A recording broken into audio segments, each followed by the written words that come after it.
Hello everyone. So in the present class, let us discuss the topic Michelson interferometer. The experimental setup of the Michelson interferometer is shown in the figure. Here S is the source, L is the convex lens. The source is placed exactly at the principal focus of the convex lens. Okay. Now this convex lens converts this beam as the parallel beam. So the light beam coming from the extended source S incident on the convex lens, that is rendered as the parallel beam. You can see in that figure, these two rays are parallel rays. So the parallel beam will come out from this convex lens. That is allowed to fall on this glass plate. G1 is the partially silvered glass plate. So the back side of this is silver. Okay, so it is coated with silver. So now another glass plate G2, which is exactly identical to the G1. So these two glass plates are placed at an angle 45 degrees to this the incident beam direction, right? Now M2 is a plane mirror. Here M1 is another plane mirror. M1 and M2, these plane mirror are placed exactly in perpendicular position. You can see that in the figure. So this is the vertical position here, M2. Here M1 is in horizontal position, right? So G2 is only plain glass plate. It is not silver glass plate. G1 backside, it is silver coated. So there is a shaded part, thick undi chusara. G2 matram mana plain glass plate anamata. Okay na? G1, G2 exact ga similarity idanta thickness undo G2 ante thickness ఉంటుంది. Okay, ఏం చెప్తున్నాను, yes అనేది source. ఇక్కడ మనము ఏ monochromatic source అయితే monochromatic source, white source అయితే white source అండి. Yes source నుంచి వచ్చేటువంటి లైట్ బీము కాన్వెక్స్ లెన్స్ మీద పడుతుంది. దీన్ని కాలిమేటింగ్ లెన్స్ అంటాం. కాలిమేటింగ్ అని అంటే ఇది ఈ బీమ్ని ప్యారలల్ బీమ్గా కాలిమేట్ చేస్తుంది, మారుస్తుంది. కాబట్టి దీన్ని కాలిమేటింగ్ లెన్స్ అంటాం. ఇది కాన్వెక్స్, డబుల్ కాన్వెక్స్ లెన్స్.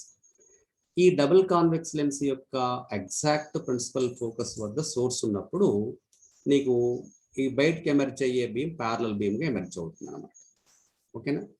ఈ ప్యారలల్ బీమ్ని G1 అంటే పాక్షికంగా అంటే పార్షియల్గా పూత పూయబడినటువంటి G1 అనేటువంటి ఒక గ్లాస్ ప్లేట్ మీద పడేటట్టుగా చేస్తాం. అప్పుడు ఏం జరుగుతుంది, కొంత పార్ట్ ఇక్కడ రిఫ్లెక్ట్ అవుతుంది పైవైపు, కొంత పార్ట్ రిఫ్రాక్ట్ అయి బయటకు వెళ్తుంది. ఎక్కడ రిఫ్లెక్ట్ అవుతుందంటే బ్యాక్ సైడ్ మనము సిల్వర్ పూత పూసాం కదా, అక్కడ అంటే back side of the glass plate దగ్గర కొంత రిఫ్లెక్ట్ అవుతుంది, దాని నుంచి కొంత బయటకు వెళ్ళింది. ఈ బయటికి ట్రాన్స్మిట్ అయిన రే రిఫ్రాక్టెడ్ రే, రిఫ్లెక్ట్ అయిన రేనేమో ఏసీ డైరెక్షన్ లో పై వైపు వెర్టికల్ గా మూవ్ అవుతుంది. అది M1 అనేటువంటి గ్లాస్ ప్లేట్ మీద పడి తిరిగి మళ్ళీ బ్లాక్ రిఫ్లెక్ట్ అయ్యి మళ్ళీ G1 ప్లేట్ గుండా పాస్ అయ్యి ఏటీ డైరెక్షన్ లో కిందకి ప్రొపగేట్ అవుతుంది, కిందకి మూవ్ అవుతుంది. ఇక్కడ ఫస్ట్ కేసులో కొంత పార్ట్ రిఫ్లెక్ట్ అయ్యి ఏసీ డైరెక్షన్ లో పోయింది, రిమైనింగ్ ఏబి డైరెక్షన్ లో పోతుంది. ఈ ఏబి డైరెక్షన్ లో పోయేటువంటి లైట్ రే ఫస్ట్ G2 లేదనుకున్నా, కాసేపు మర్చిపోండి. ఇది M2 మిర్రర్ మీద పడుతుంది సార్. M2 మిర్రర్ మీద ఇన్సిడెంట్ ప్లేన్ మిర్రర్ కదా, ఇది రిఫ్లెక్ట్ చేస్తుంది.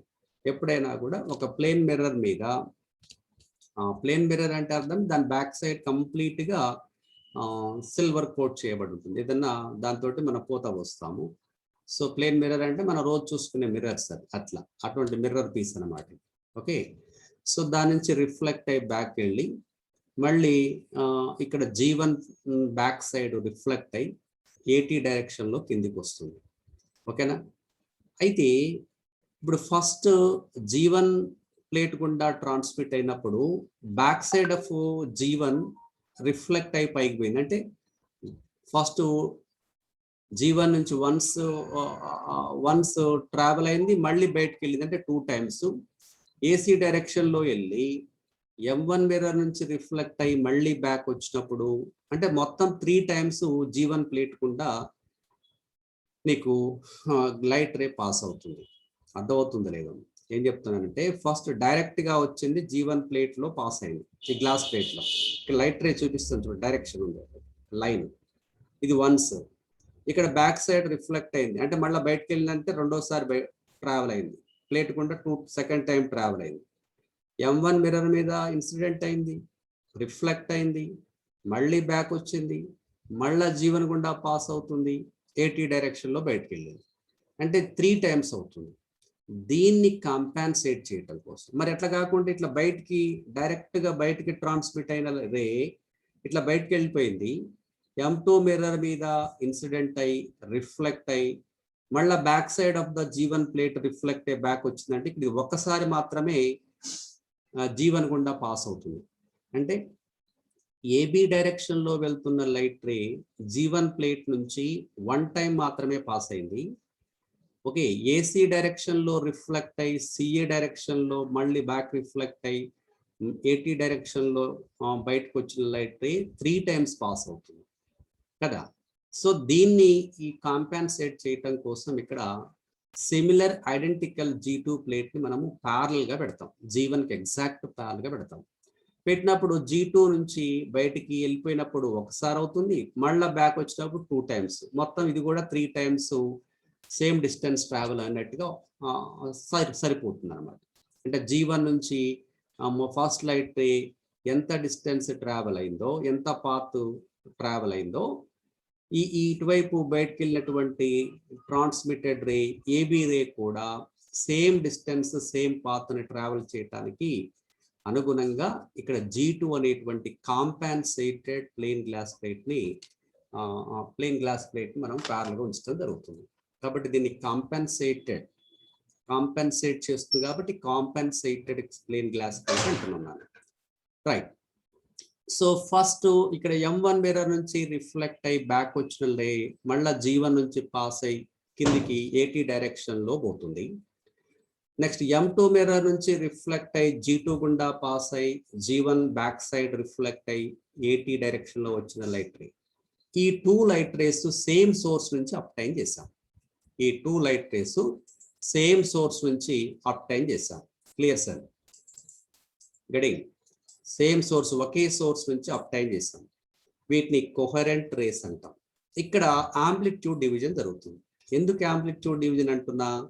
సో ఫస్ట్ ఇక్కడ G1 గ్లాస్ ప్లేట్ లో పాస్ అవుతున్నప్పుడు back side of the G1 plate దగ్గర రిఫ్లెక్ట్ కొంత పార్ట్ అయింది, కొంత పార్ట్ రిఫ్రాక్షన్ జరిగింది. బయటకు వెళ్ళిందంటే రిఫ్రాక్టెడ్ రే, పైకి వెళ్ళింది మళ్ళీ బ్యాక్ వెళ్ళింది అనేది రిఫ్లెక్టెడ్ రే. రిఫ్లెక్షన్ కొంత పార్ట్, రిఫ్రాక్షన్ కొంత పార్ట్ జరిగిందంటేనే ఆంప్లిట్యూడ్ డివిజన్ జరిగినట్లే. ఓకేనా? అంటే ఇక్కడ మనము by the division of amplitude we are getting the 2 rays which are moving in the downward direction, AT direction, which are reaching the telescope. T is the telescope. Okay na? T telescope antam. So ee 2 rays coherent rays anamata. Ee 2 coherent rays okadanto okati super impose kavatam valla interference jarugutundi.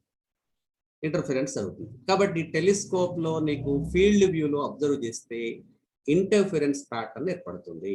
అంటే bright and dark fringes ఇందులో మీకు appear అవుతాయి.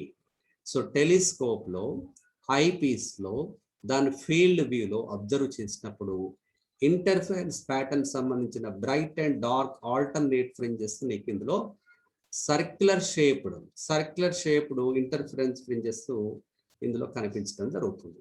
ఇది దీని construction and working sir. Michelson interferometer construction and working అనేది ఇది. అందుకనే ఇప్పుడు మన మైకెల్సన్ ఇంటర్ఫెరామీటర్ అనేటువంటి ఈ ఎక్స్పెరిమెంటల్ పార్ట్ ని ఆంప్లిట్యూడ్ డివిజన్ ఇంటర్ఫరెన్స్ కింద మనం స్టడీ చేస్తున్నాం. చెప్పాను నేను ఆల్రెడీ మీకు. ఇంటర్ఫరెన్స్ ని 2 భాగాలుగా చదువుతున్నాం మనం. ఓకేనా? ఒకటి wave front division, second amplitude division. Wave front division కింద ఏమేమి డిస్కస్ చేసాం? Young's double slit experiment, right sir, Lloyd single mirror experiment, Fresnel biprism experiment, right. అది అక్కడ వేవ్ ఫ్రంట్ డివిజన్ జరుగుతుంది. So 2 coherent wave fronts generate అవుతాయి. 2 coherent wave fronts ని same source నుంచి obtain చేస్తాము. సేమ్ సోర్స్ నుంచి obtain చేస్తున్నాం కాబట్టి same frequency, same wavelength ఉంటాయి. ఆ 2 వేవ్ ఫ్రంట్స్ ఒకే ఫేస్ లో కానీ లేదంటే కాన్స్టెంట్ ఫేస్ డిఫరెన్స్ ఉండటం వల్ల అవి ఒకదానితో ఒకటి సూపర్ ఇంపోజ్ అయినప్పుడు అక్కడ మనకు resultant amplitude maxima or minima కావటం జరిగింది. అంటే రిజల్టెంట్ ఇంటెన్సిటీ కూడా మాక్సిమా లేదా మినిమం అవుతుంది. ఇంటర్ఫరెన్స్ జరిగింది అని చెప్పాను. ఇంటర్ఫరెన్స్ జరగాలంటే బేసిక్ ప్రిన్సిపల్ ఏం చెప్పాను? కోహరెంట్ వేవ్స్ మనకు కంపల్సరీ కావాలి. కోహరెంట్ వేవ్స్ ఒకదానితో ఒకటి సూపర్ ఇంపోజ్ అయితే కంబైన్డ్ అయితే అక్కడ redistribution of light energy takes place. అంటే కొన్ని చోట్ల కొన్ని రీజియన్స్ లో ఇంటెన్సిటీ మాక్సిమం అవుతుంది, కొన్ని రీజియన్స్ లో ఇంటెన్సిటీ మినిమం అవుతుంది. క్రస్ట్ చెప్పాను, ఒక వేవ్ యొక్క క్రస్ట్ కలిసిన దగ్గర మాక్సిమం వస్తుంది, ఒక వేవ్ సంబంధించిన క్రస్ట్ అండ్ ట్రఫ్ కంబైన్ అయిన దగ్గర మినిమా వస్తుందని. అది వేవ్ ఫ్రంట్ డివిజన్ లో. ఇక్కడ యాంప్లిట్యూడ్ డివిజన్ కింద మళ్ళీ ఏం డిస్కస్ చేసాం? థిన్ ఫిల్మ్స్ లో ఇంటర్ఫరెన్స్ లో చూసాం. మళ్ళీ థిన్ ఫిల్మ్స్ లో కూడా రిఫ్లెక్టెడ్ లైట్ లో ఇంటర్ఫరెన్స్ అబ్జర్వ్ చేసాం. Transmitted light in thin films లో అబ్జర్వ్ చేసాం. తర్వాత వెడ్జ్ ఫిల్మ్ లో డిస్కస్ చేసాం. వెడ్జ్ ఫిల్మ్ లో నాన్ ప్యారలల్ ఫిల్మ్స్ మధ్య ఇంటర్ఫరెన్స్ జరిగినప్పుడు. Next Newton rings. Next application Michelson interferometer. అంటే యాంప్లిట్యూడ్ డివిజన్ కింద మనం 4 అప్లికేషన్ చూస్తున్నాం. Interference due in the thin films. Interference in thin films లో of course reflected light, transmitted light, that is one thing. Wedge film second application. Wedge film మళ్ళీ application అంటే Newton rings. Next ఇక్కడ వచ్చేసి కూడా ఇక్కడ కూడా thin ఫిల్మే, just like thin ఫిల్మే మాట్లాడతాం తర్వాత. ఇది మైకెల్సన్ ఇంటర్ఫెరామీటర్ లో కూడా ఆంప్లిట్యూడ్ డివిజన్ ఇంటర్ఫరెన్స్ అనేది జరుగుతుంది. This is about construction and workings. So ఇక్కడ నీకు రీడింగ్స్ తీసుకోవడానికి ఇది ఒక డోమ్ అది. సో దీని మీద స్కేల్ అరేంజ్మెంట్ ఉంటుంది. సో మైక్రోమీటర్ స్క్రూ ఏర్పాటు ఉంటుంది. ఇక్కడ మిర్రర్ M1 ని నువ్వు పైకి కానీ కిందికి కానీ మూవ్ చేయొచ్చు. సో చేసేటువంటి ఏర్పాటు ఉంటుంది సార్. సో దాన్ని ఉపయోగించి మనం ఇక్కడ ఆ రీడింగ్ తీసుకోవడం పాసిబుల్ అవుతుంది. అట్లాగే టెలిస్కోప్ లో కూడా క్రాస్ వైర్స్ ఉంటాయి. అడ్జస్ట్మెంట్ ఇందులో కూడా రీడింగ్ నోట్ చేయడానికి అవకాశం ఉంటుంది. ఇక్కడ పక్కన స్కేల్ అరేంజ్మెంట్ ఉంటుంది. ఈ అరేంజ్మెంట్ అంటే ఇక్కడ ఓన్లీ బ్రీఫ్ గా చూపించాము, ఇదంతా సెటప్ ఉంటుంది. ఓకే, అయితే ఇక్కడ ఎట్లా అంటే ఈ M2 మిర్రర్ యొక్క ఇమేజ్ ఇక్కడ ఫామ్ అవుతుంది సార్. M2 ప్లేన్ మిర్రర్ యొక్క ఇమేజ్ M2 డాష్ ఇక్కడ మీకు ఫామ్ అవుతుంది. M1 and M2 dash. M2ని ఇక్కడ ఉన్నట్టుగా అజ్యూమ్ చేసుకోండి. M1 ఇస్ ఒక ప్లేన్ మిర్రర్, M2 డాష్. ఈ రెండింటి మధ్యలో మీకు ఒక థిన్ ఫిల్మ్ ఫామ్ అవుతుంది, థిన్ ఎయిర్ ఫిల్మ్ ఫామ్ అవుతుంది. సో M1 ఇక్కడ M1 ఇక్కడ M2 ఎగ్జాక్ట్ పర్పెండిక్యులర్ గా ఉంటే M2 డాష్ యొక్క ఇమేజ్ అయిన M2 డాష్ ఎగ్జాక్ట్ గా M1 కి ప్యారల్ గా ఫామ్ అవుతుంది. So that M1 M2 dash exact parallel గా ఉంటే మధ్యలో ఉన్నటువంటి థిన్ ఫిల్మ్ యూనిఫామ్ థిక్నెస్ ఉన్న థిన్ ఫిల్మ్ ఫామ్ అవుతుంది. యూనిఫామ్ థిక్నెస్ ఉన్నటువంటి థిన్ ఫిల్మ్ ఫామ్ అవుతుంది. థిన్ ఫిల్మ్ ఏంటి? ఇక్కడ ఎయిర్ అనమాట, మధ్యలో ఎయిర్ తో ఫిల్ అవుతుంది. దాన్ని మనం ఎయిర్ ఫిల్మ్ అంటున్నాం. అట్లా కాకుండా ఇక్కడ M1 M2 కొంత ఇన్క్లినేషన్ ఉందనుకోండి సార్, కొంచెం యాంగిల్లో ఉన్నాయనుకోండి. M1 M2 రెండు యాంగిల్లో ఉన్నప్పుడు, కొంత యాంగిల్లో తీటా యాంగిల్లో ఉన్నప్పుడు, దీని ఇట్లా క్రాస్ ఉంది ఇట్లా కానీ లేదా ఎట్లా కానీ ఉందనుకోండి.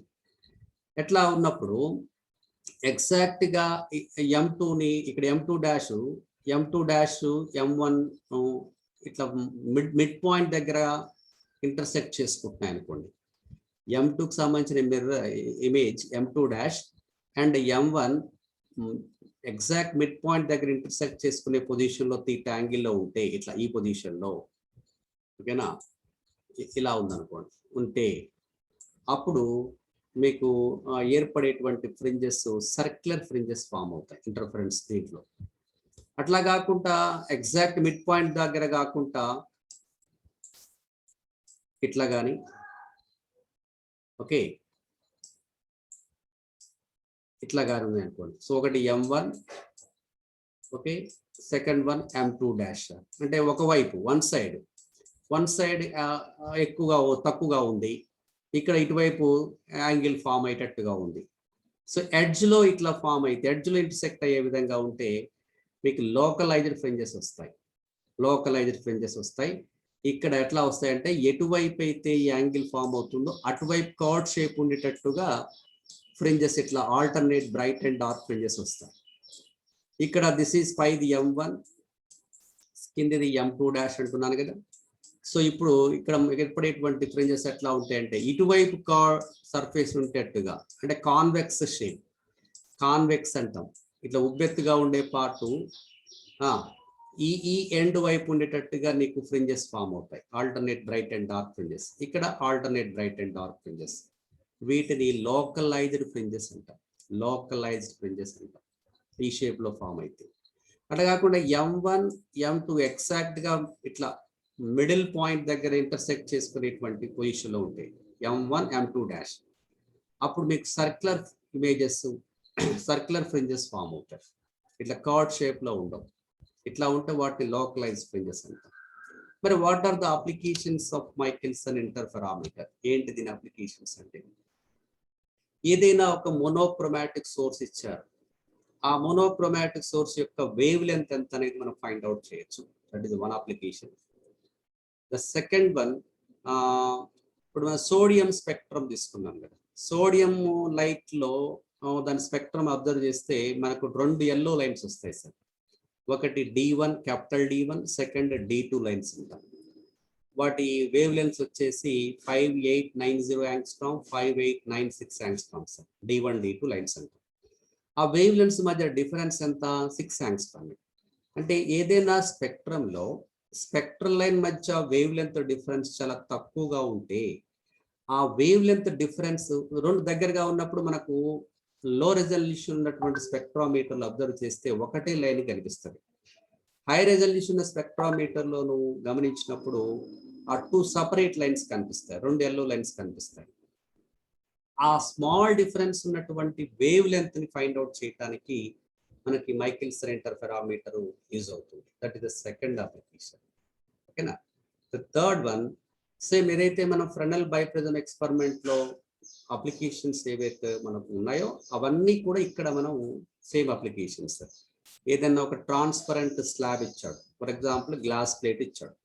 గ్లాస్ ప్లేట్ యొక్క థిక్నెస్ ఎంతో ఫైండ్ అవుట్ చేయొచ్చు, లేదా దాని యొక్క రిఫ్రాక్టివ్ ఇండెక్స్ ఎంతో డిటర్మైన్ చేయొచ్చు.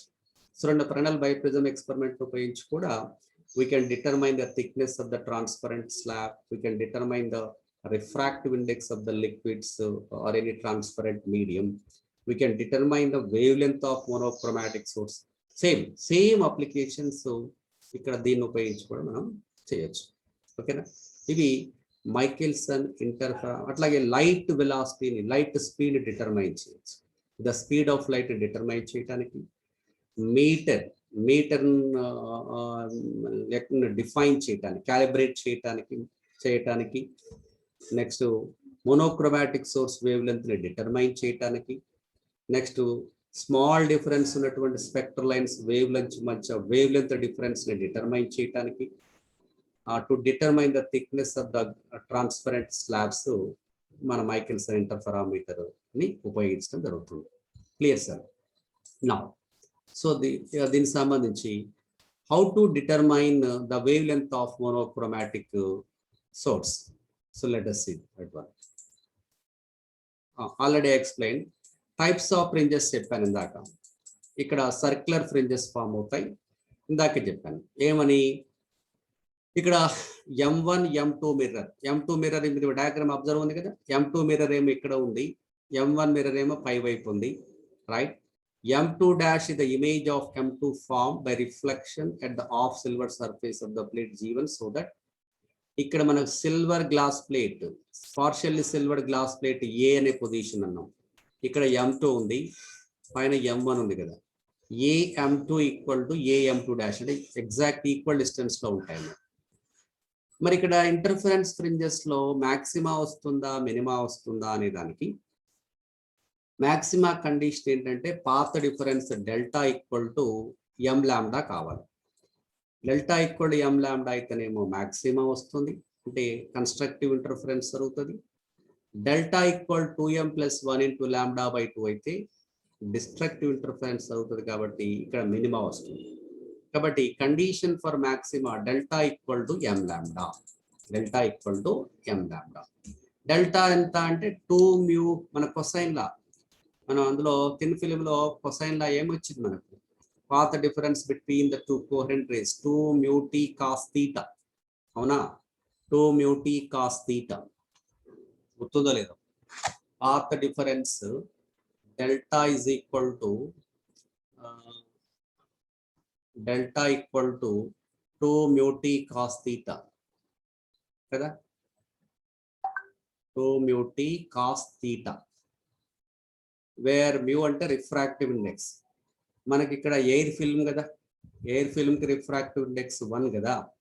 ఇక్కడ thickness of the film t is equal to d అనుకుంటే that delta is equal to 2 into 1 into d, 2d cos theta. Okay, if this is equal to M lambda అయితేనేమో maxima వస్తుంది, maxima. Right, this is condition for maxima. Path difference delta is equal that is 2d cos theta 2m plus 1 into lambda by 2 అయితే minima వస్తుంది. తెలుసు కదా, maxima రావాలి అంటే constructive interference జరగాలి, minima రావాలంటే డిస్ట్రక్టివ్ ఇంటర్ఫరెన్స్ జరుగుతుంది. ఓకే, ఇక్కడ డి అంటే x1 మైనస్ x2 అంటున్నాం. అంటే x1 మైనస్ x2 అంటే ఇక్కడ నీకు పైన m1 m2 dash, m1 mirror పైన m2 డాష్ అంటే m2 డాష్ యొక్క ఇమేజ్ ఇక్కడ ఫామ్ అయిందన్నాం. సో ఇక్కడ రీడింగ్, ఒక రీడింగ్ x1 అమ్మ, మైక్రోమీటర్ యూజ్ చేసి ఒక రీడింగ్ తీసుకుంటే x1. ఓకే, x1 కింద m2 డాష్ పొజిషన్ యొక్క రీడింగ్ ఇక్కడ x2 అనుకుంటే ఈ రెండింటి డిఫరెన్స్ ఒకటి ఏదో ఒకటి, ఇది ఒకటి x1 ఇంకోటి x2 అనుకుంటే ఈ రెండింటి డిఫరెన్స్ ఏమవుతుందంటే ఈ మధ్యలో ఏర్పడినటువంటి ఎయిర్ ఫిల్మ్ యొక్క థిక్నెస్ అవుతుంది. సో ఇక్కడ d equal x1 minus x2 or the difference of x1 and x2. So note that point. ఓకేనా? రైట్, ఇదంతా వి డిస్కస్డ్. ఇందా చెప్పాను ఏమని, the shapes of the fringes depend upon the inclination of f1 and m2. m1 m2 మధ్య angle of inclination depend అయి fringes యొక్క shape depend అవుతుంది. If m1 and m2 are exactly at right angles to each other, the reflecting surfaces m1 and m2 dash are parallel, and hence the air film between m1 and m2 dash is of constant thickness, so that we get circular fringes of equal inclination. Okay, or Heidinger fringes in the field of view of telescope. చెప్పాను కదా ఇందాక, m1 m2 exact perpendicular గా ఉన్నప్పుడు నీకు circular shape fringes form అవుతాయి. అట్లా కాకుండా ఇక్కడ డయాగ్రామ్ చూడండి, this is m1 m2 dash, ఈ రెండు ఇక్కడ యాంగిల్ ఫామ్ చేస్తున్నాయి యువతల ఎడ్జ్ లో. అటువైపు కర్వ్ షేప్ ఉండేట్టుగా, అటువైపు కాన్వెక్స్ షేప్ ఉండేట్టుగా నీకు ఫ్రింజెస్ ఇట్లా ఫామ్ అవుతాయి. ఇక్కడ m1 m2 డాష్ ఇట్లా మధ్యలో ఎగ్జాక్ట్ మిడ్ పాయింట్ దగ్గర ఇంటర్సెక్ట్ చేసుకుంటున్నాయంటే m2 position m1 position exact perpendicular ఉన్నట్టు, దెన్ స్ట్రైట్ ఫ్రింజెస్ వస్తాయి.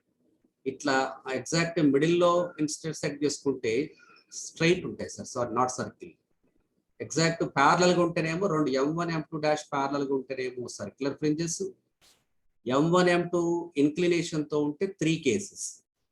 ఇట్లా ఈ పొజిషన్ లో ఉంటే ఇక్కడ యాంగిల్ ఉంటేనేమో అటువైపు కర్వ్డ్ సర్ఫేస్ ఉంటట్టుగా కాన్వెక్స్ షేప్ ఉంటట్టుగా ఇట్లా ఫామ్ అవుతాయి. m1 m2 dash mid point దగ్గర ఇంటర్సెక్ట్ చేసుకునే విధంగా ఉంటే మీకు స్ట్రైట్ ఫ్రింజెస్ వస్తాయి. m1 m2 dash left side angle form అయ్యేటట్టుగా ఇంటర్సెక్ట్ చేసుకునే విధంగా ఫామ్ అయితే ఇటువైపు కర్వ్డ్ సర్ఫేస్ ఉంటట్టు ఇటువైపు కాన్వెక్స్ సర్ఫేస్ ఉంటట్టుగా ఫ్రింజెస్ ఫామ్ అవుతాయి. ఈ 3 టైప్స్ ఆఫ్ ఫ్రింజెస్ ని లోకలైజ్డ్ ఫ్రింజెస్ అంటాం. Okay, now okay, so now so the determination of wave length of monochromatic light ఏంటో చూద్దాం సార్. ఫిగర్ ఇందాక ఒకసారి అది మైండ్ లో రిమైండ్ చేసుకోండి ఫిగరు, అందుకే దాని ఫిగర్ గురించి డిస్క్రిప్షన్ ఎక్కువసేపు చెప్పడం జరిగింది. The monochromatic light whose wavelength is to be determined is kept at S. ఏదైతే వేవ్ లెంత్ మనం డిటర్మైన్ చేయాలనుకుంటామో so that should be eliminated by S అనమాట. ఎస్ ని ఆ లైట్ తోటి ఎలిమినేట్ చేస్తాం. The mirrors M1 and M2 are adjusted at nearly equal distances from G1. తెలుసు కదా, G1 సిల్వర్ గ్లాస్ ప్లేట్ నుంచి M1 M2 exact equal distance ఉండేట్టుగా adjust చేస్తాం, పర్పెండిక్యులర్ గా ఉండేట్టుగా చేస్తాం. దెన్ అప్పుడు సర్క్యులర్ ఫ్రింజెస్ అనేవి మనకు మైక్రోస్కోప్ లో కనిపిస్తాయి. The mirror M2 is fixed and the position of M1 is adjusted to obtain a bright spot at the center of the field of view. M2 mirror ని fixed పెట్టాలి, M1 mirror ని కొంచెం పైకో కిందకో సర్దుబాటు చేస్తూ light గా జరుపుతూ మీకు ఇక్కడ ఇంటర్ఫరెన్స్ సర్క్యులర్ ఫ్రింజెస్ లో ఎగ్జాక్ట్ సెంట్రల్ ఫ్రింజ్ ని బ్రైట్ ఫ్రింజ్ ఫామ్ అయ్యేటట్టుగా మనము దాన్ని అడ్జస్ట్మెంట్ చేయాలి. So that is distance between M1 and M2 dash and M is the order of the spot obtained. M అనేది ఏదైతే స్పాట్ అబ్జర్వ్ చేస్తున్నామో అది ఒకటోదా రెండోదా మూడోదా సంథింగ్ ఏ స్పాట్ అయితే ఫామ్ అవుతుందో దానికి సంబంధించినది అది ఆ నెంబర్ను ఇండికేట్ చేస్తుంది. అంటే ఇక్కడ మనము M1 ని మూవ్ చేస్తున్నామంటే M1 కి M2 డాష్ కి మధ్యలో ఎయిర్ ఫిల్మ్ థిక్నెస్ మారుస్తున్నట్లు లెక్క. చెప్పాను కదా, M2 మిర్రర్ యొక్క మిర్రర్ ఇమేజ్ M1 కింద ఫామ్ అవుతుంది, M2 dash. M1 M2 dash రెండు ప్యారల్ గా ఉంటే మనకు యూనిఫామ్ థిక్నెస్ ఉన్నటువంటి థిన్ ఫిల్మ్ ఫామ్ అయింది, ఎయిర్ ఫిల్మ్. M1 మిర్రర్ ని స్లోగా అడ్జస్ట్ చేసి మూవ్ చేస్తే మైక్రోమీటర్ స్క్రూను ఉపయోగించి ఆ ఎయిర్ ఫిల్మ్ యొక్క థిక్నెస్ మనం వ్యారీ చేయొచ్చు. అంటే ఇక్కడ డీని వ్యారీ చేయొచ్చు, డి అంటే thickness of the film. 2D equal M lambda condition obey అయింది అనుకుంటారా, ఇందాక 2 కండిషన్స్ రాసాం కదా. Condition for maxima 2D equal to 2D cos theta equal M lambda కదా. నీకు బ్రైట్ స్పాట్ ఫామ్ అయిందంటే అక్కడ థీటా ఈక్వల్ టు 0 అనమాట, కాస్ 0 1 అవుతుంది, theta equal to 0. Theta equal to 0 కదా, రెండు సర్ఫేసెస్ ప్యారల్ గా ఉన్నాయి కదా, ఓకేనా. 2 సర్ఫేసెస్ ప్యారల్ గా ఉన్నప్పుడు 2D cos 0 1 2D equal M lambda అవుతుంది. నేను ఇప్పుడు ఎక్స్ డిస్టెన్స్, ఇప్పుడు M1 మిర్రర్ ని నేను ఈ లాంబ్డా పై 2 డిస్టెన్స్ పైకి మూవ్ చేశా, అర్థమవుతుంది లేదో. M1 మిర్రర్ ని ఇప్పుడు ఇట్లా ఇక్కడ రాశాను కదా. So this is M1 and M2 dash. ఒకటి M1, the second one M2 dash కదా, ఓకేనా. ఇప్పుడు ఏం చేస్తున్నాను, M1 ని పైకి మూవ్ చేస్తున్నాను, స్క్రూని ఉపయోగించి దీన్ని కొంచెము ఈ పొజిషన్ వరకు మూవ్ చేసిన అనుకోండి. ఇక్కడ ఎంత మూవ్ చేశానంటే lambda by 2 distance M1 mirror ని పైకి మూవ్ చేశాను. అప్పుడు ఇక్కడ ఈ మధ్యలో లైట్ రే పైకి M1 మిర్రర్ మీద పడి బైక్ రిఫ్లెక్ట్ కావాలి కదా, కాబట్టి ఇది పైకి వెళ్ళి లైట్ రే M1 మిర్రర్ మీద పడి బ్యాక్ రిఫ్లెక్ట్ అవుతుంది కదా. Lambda by 2 plus lambda by 2, lambda by 2 plus lambda by 2 extra lambda difference travel చేస్తుంది లైట్ రే, అర్థమవుతుంది లేదు. M1 మిర్రర్ ని నేను ఈ లాంబ్డా బై 2 డిస్టెన్స్ పైకి మూవ్ చేస్తే then light ray covers extra path lambda by 2 plus lambda by 2 lambda అవుతుంది. So each extra lambda path, ఈ లాంబ్డా పాత్ డిఫరెన్స్ కి నీకు నెక్స్ట్ బ్రైట్ ఫ్రింజ్ వస్తుంది అనమాట. ఫర్ ఎగ్జాంపుల్ ఇక్కడ ఒకటోది ఫస్ట్ బ్రైట్ ఫ్రింజ్ వచ్చింది అనుకోండి, నెక్స్ట్ బ్రైట్ ఫ్రింజ్ అంటే M+1 వస్తుంది. ఇంకా లాంబ్డా బై 2 డిస్టెన్స్ పైకి మూవ్ చేశారనుకోండి, ఇక్కడికి నెక్స్ట్ సెకండ్ బ్రైట్ ఫ్రింజ్ వస్తుంది. మళ్ళీ లాంబ్డా బై 2 డిస్టెన్స్ మూవ్ చేస్తాను అనుకోండి, థర్డ్ బ్రైట్ ఫ్రింజ్ వస్తుంది. కాబట్టి ఫస్ట్ నువ్వు అబ్జర్వ్ చేసింది M బ్రైట్ స్పాట్ అనుకుంటే, సో M1 మిర్రర్ ని లాంబ్డా బై 2 డిస్టెన్స్ పైకి మూవ్ చేసినప్పుడు now the order of the spot will be M+1 అంటే నెక్స్ట్ వస్తుంది for each lambda. In the condition ఏమని రాశాను, delta is equal to M lambda కదా maxima condition. M is equal 1 2 3 and so on. M is equal to 1 అయినప్పుడు delta equal to lambda. M equal to 2 అయితే 2 lambda, next 3 lambda 4 lambda and so on. And M1 mirror lambda by 2 పైకి move చేస్తే అప్పుడు delta ఎంత అవుతుంది extra, ఇప్పుడు lambda ఉంటే next 2 lambda అవుతుంది, 3 లాంబ్డా 4 లాంబ్డా 5 లాంబ్డా. అంటే for each lambda by 2 moving for each lambda by 2 moving path difference lambda extra ఏర్పడుతుంది కాబట్టి నెక్స్ట్ మాక్సిమా వస్తుంది. అట్లా ఆ విధంగా నేను ఎక్స్ డిస్టెన్స్ మూవ్ చేశాను. అట్లా M1 మీదని ఎక్స్ డిస్టెన్స్ మూవ్ చేసినప్పుడు నీకు n ఫ్రింజెస్ ఫామ్ అయ్యి అనుకోండి sir. n number of fringes field వ్యూలో క్రాస్ వైర్ n ఫ్రింజెస్ దాటింది అనుకోండి, then x is equal n lambda by 2 అవుతుంది. అంతే కదా. ఫర్ లాంబ్డా బై 2 1 మాక్సిమా వస్తుంది. నేను ఎక్స్ డిస్టెన్స్ ని మిర్రర్ మూవ్ చేసినప్పుడు మైక్రోస్కోప్ లో ఫీల్డ్ వ్యూలో ఉన్నటువంటి వెర్టికల్ వైర్, మైక్రోస్కోప్ లో ఇట్లా క్రాస్ వైర్స్ ఉంటాయని చెప్పాను. ఈ క్రాస్ వైరు ఇప్పుడు నీకు బ్రైట్ డార్క్ ఇట్లా ఫ్రింజెస్ ఫామ్ అయ్యాయి. ఫస్ట్ ఇది బ్రైట్ స్పాట్, మళ్ళీ డార్క్ స్పాట్, బ్రైట్, డార్క్, ఇట్లా సర్క్యులర్ ఫ్రింజెస్ ఫామ్ అవుతూనే ఉంటుంది కదా. ఫస్ట్ ఇక్కడ క్రాస్ వైర్ ఉంది. Okay, lambda by 2 distance move చేస్తే ఇక్కడ, నెక్స్ట్ లాంబ్డా బై 2 డిస్టెన్స్ ఇక్కడ వచ్చింది, నెక్స్ట్ లాంబ్డా బై అంటే ఏంది, మొత్తము ఇక్కడ 1 2 3 4 ఫ్రింజెస్ దాటట్టు, హారిజాంటల్ వైర్ 4 ఫ్రింజెస్ దాటట్టు. ఆ విధంగా M1 మిర్రర్ని ఎక్స్ డిస్టెన్స్ మూవ్ చేస్తే రైట్ నా క్రాస్ వైర్ n ఫ్రింజెస్ ని n maxima n bright fringes ని క్రాస్ చేస్తే దెన్ x ఇస్ ఈక్వల్ ఎంత అవుతుంది, n లాంబ్డా బై 2 అవుతుంది. ఇందా చెప్పాను కదా, ఫర్ ఈచ్ లాంబ్డా బై 2 ఒక మాక్సిమాని క్రాస్ చేస్తాం, దెన్ x ఇస్ ఈక్వల్ ఎంత అవుతుంది, n లాంబ్డా బై 2 అవుతుంది. From this lambda is equal to 2x by n. Using this అంటే మనము ఎన్ని ఫ్రింజెస్ క్రాస్ అయినాయి, సో మనం టెలిస్కోప్ లో అబ్జర్వ్ చేస్తూ ఎన్ని ఫ్రింజెస్ క్రాస్ వైర్ క్రాస్ చేస్తుంది అంటే n